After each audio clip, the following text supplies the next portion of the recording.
కాశీలో లింగం, గంగలో స్నానం, శ్రీశైలంలో శిఖరం, శ్రీముఖలింగంలో దర్శనంతో మోక్షం సిద్ధిస్తుందని పురాణాలు చెబుతున్నాయి. శ్రీకాకుళం జిల్లా జలుమూరు మండలం శ్రీముఖలింగంలో వెలిసిన శ్రీముఖలింగేశ్వర స్వామి దేవాలయం దక్షిణ భారతదేశంలో రాతితో నిర్మించిన ఏకైక దేవాలయంగా ప్రసిద్ధి పొందింది.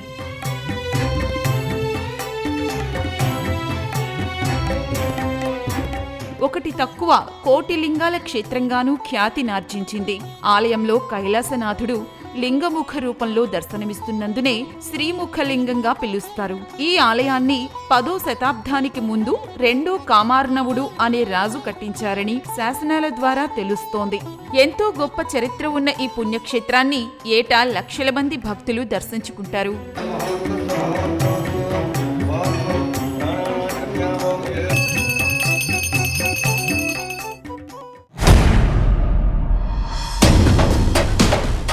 అయితే శ్రీముఖలింగంలో పర్యాటకులను అబ్బురపరిచే శిల్ప సౌందర్యం కాలక్రమేణా దెబ్బతింటోంది.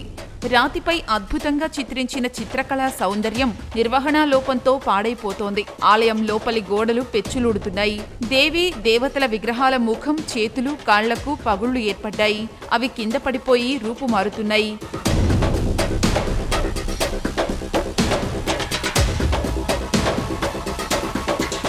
ఈ క్షేత్ర అభివృద్ధికి 50 కోట్ల నిధులతో ప్రతిపాదనలు పంపినా ఇప్పటికే మంజూరు కాలేదు. గత ప్రభుత్వ హయాంలో మాస్టర్ ప్లాన్ రూపొందించి 20 కోట్ల మంజూరుకు ఆమోదముద్ర పడినా ఈలోపు వైకాపా పాలన రావడంతో నిధులు విడుదల కాలేదు. దీనివల్ల ఎక్కడి పనులు అక్కడ ఆగిపోయాయి. సుదూర ప్రాంతాల నుంచి వచ్చే భక్తులకు అవసరమైన సత్రాలు, ఇతర మౌలిక సదుపాయాల కొరత తీవ్రంగా వేధిస్తోంది. అయినా పాలకులు పట్టించుకోవడం లేదు. ఇక్కడ చాలామంది వచ్చాం కానీ క్యూ లైన్లో కానీ వెయిట్ చేయడానికి చాలా ఇబ్బందులు ఉన్నాయి.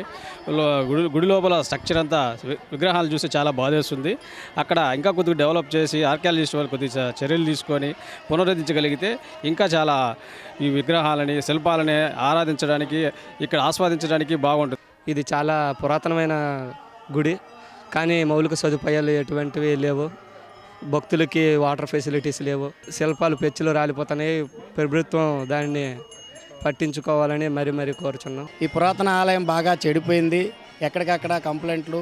ఇదే దూరం నుంచి వచ్చిన మహిళలకి బాత్రూమ్లు కానీ ఏమైనా సౌకర్యాలు లేవు. భక్తులకు కూడా కనీసం సౌకర్యం లేదు.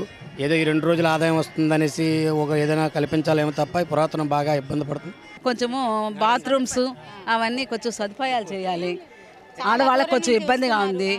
మాకు అసలు ఈ లైన్లలో కూడా నిలుచుకోవాలంటే కూడా కష్టమైపోయింది. అది ఇక్కడ శ్రీముఖం గుడి కాడ, టెంపుల్ కాడ శిథిలమై ఉన్నాయి కొన్ని దేవతామూర్తులు. వాటిని కొంచెం బాగా చేస్తే బాగుంటుంది. సత్రాలు ఇక్కడ కూడా ఏమీ లేదు. వసతి అందుబాటులో ఏమీ లేవు. ఇక్కడ హాల్ట్ ఉండేదానికి కూడా లేదండి. అసలు కొన్ని విగ్రహాలు శిథిలమై ఉన్నాయి. దానిని బాగు చేస్తే బాగున్ను. కానీ ఇక్కడ మూత్రశాల అవన్నీ ఆడవాళ్ళకి చాలా ఇబ్బందిగా ఉంది. అవన్నీ ఒకసారి సదుపాయం ఇచ్చినారంటే ప్రజలందరికీ బాగుంటుంది. అధికారులని ఇంకా దీన్ని బాగా డెవలప్ చేయాలని కోరుకుంటున్నాను.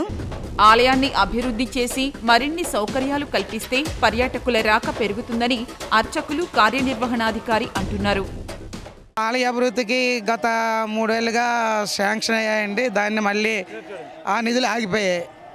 మళ్ళీ ఏంటంటే రాజకీయ నాయకులు దాన్ని మళ్ళీ పునరుద్ధరించి డెవలప్ చేస్తారనేసి మేము ఎదురు చూస్తున్నాం. అర్చకులు పురాతన విగ్రహాలను ఎటువంటి పాడవకుండా ఆర్కియాలజికల్ డిపార్ట్మెంట్ వారు తగిన ఏర్పాట్లు చేస్తుంటారు. భక్తులకి వసతి కోసము ప్రభుత్వం వారు 50 కోట్లతోని మాస్టర్ ప్లాన్ వేసి ఉన్నారు. ఆ 50 కోట్లు వచ్చినట్లయితే దేవాలయం పరిసర ప్రాంతాల మాడా వీధులు, ఈ దేవాలయం చుట్టూ ప్రాంగణము, దేవాలయం అభివృద్ధి చెందుతుందని ఆశిస్తున్నాము.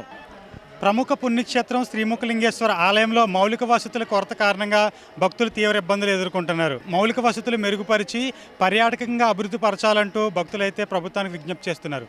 కెమెరామెన్ చిన్నారెడ్డితో మహేష్, ఈటీవీ, శ్రీకాకుళం నుంచి.